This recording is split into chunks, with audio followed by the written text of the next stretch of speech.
Hey, it's your boy.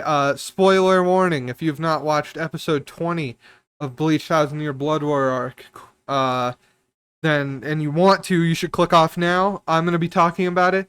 I'm gonna do a little analysis of what, well, not an analysis, but what a review essentially, without actually uploading any clips from it. I just want to talk about it because Bleach, as you can probably tell, is one of my favorite series of all time. You can't see it. There's a Asnot poster over there. Uh, I also I'm broke, so I don't like buying posters, so I just draw them. So like I draw shit, right? This is one of my favorite things I've ever drawn. Uh, Mostly just because I love Grammy. But like you can see, there's the guns, the water, the space, and the two Grammys and the meteor. This is supposed to be the meteor in the background, but I'm colorblind as hell, so it kind of looks head ass. Um, and then we got Grammy posed up all cool. I fucking love uh,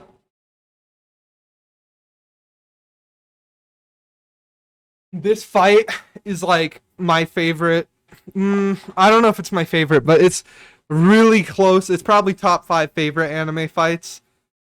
Because it's just so you like this is something you're only gonna find in anime. Like you are not finding this anywhere else. There's no live action. There's no cartoon that has this type of shit. This is some anime ass shit. We got the main antagonist of this episode named Gremmy, whose power is anything he imagines becomes reality, which is absurd. And he's going up against a guy who the entire show has not. His name's Kenpachi, who has not used his fucking. So there's Shikai and Bonkai. Pretty much every captain uses Bonkai, like, I don't want to say constantly because that's not true, but it's like they're ace in the hole. Like, this is, we're gonna win now.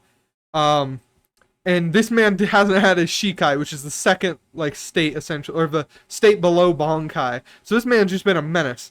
Uh, and he's fighting. It's a fucking phenomenal fight. There's so many scenes. So the entire fight is done pretty much perfectly. I have two complaints with this entire episode. The first one is I they kind of cut like a really important like context thing. Like I understand one of them because one of them Yuha is supposed to be like sleeping right now, so it didn't make sense to see him awake. But the other one was Basby, who is like losing his shit when he sees a meteor coming down to the fucking ground. He's like, bro, what the fuck? He's like, they're nuking this shit. And then it cuts to Ugrim, who's like, or you, how do you say, Hashvault or whatever? And it cuts to him and he's like, yo, soldiers, we gotta protect Yuha, like right now. Shit's about to pop off. And they cut that and instead replaced it with some like some random soul reapers kind of being like, uh-oh, this is bad.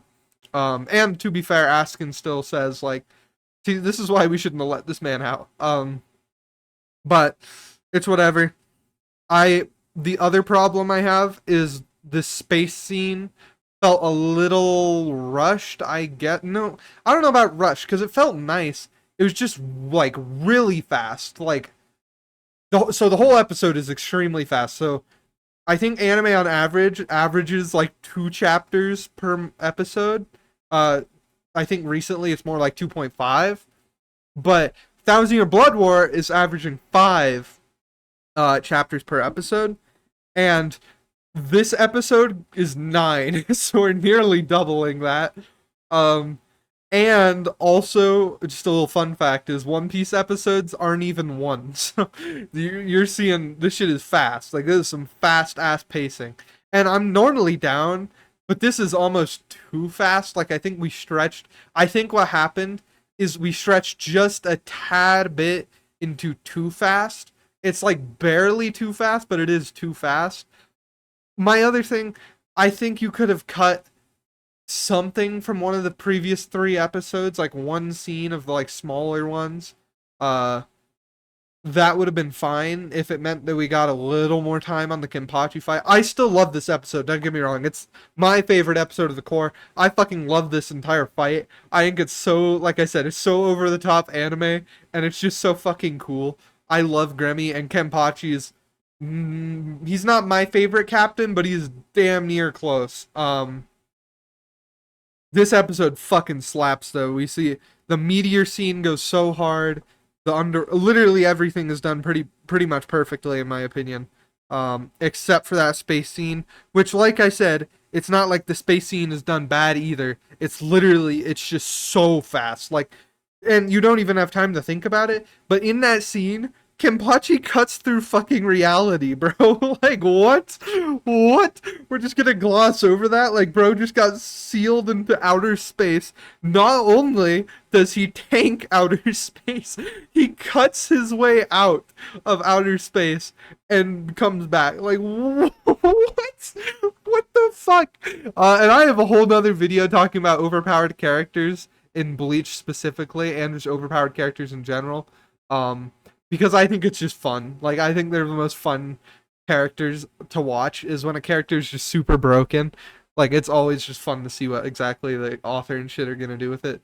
But I had to talk about this episode. Also, the Mortal Kombat 1 beta like review thing is for me is gonna be coming out pretty soon. But I had to talk about this first because I'll be honest, this is probably my favorite. This will probably be my favorite Bleach episode of this core. As much as I like some of the stuff coming up, this is just like perfection for a fight. It's like I said, it's so anime. Like there's no other like place where this could ever work. Like bro is summoning meteors and trapping him in water, crushing him, throwing lava at him, and bro's just cutting it with a sword. Like it's just cool. And that's about it. Later.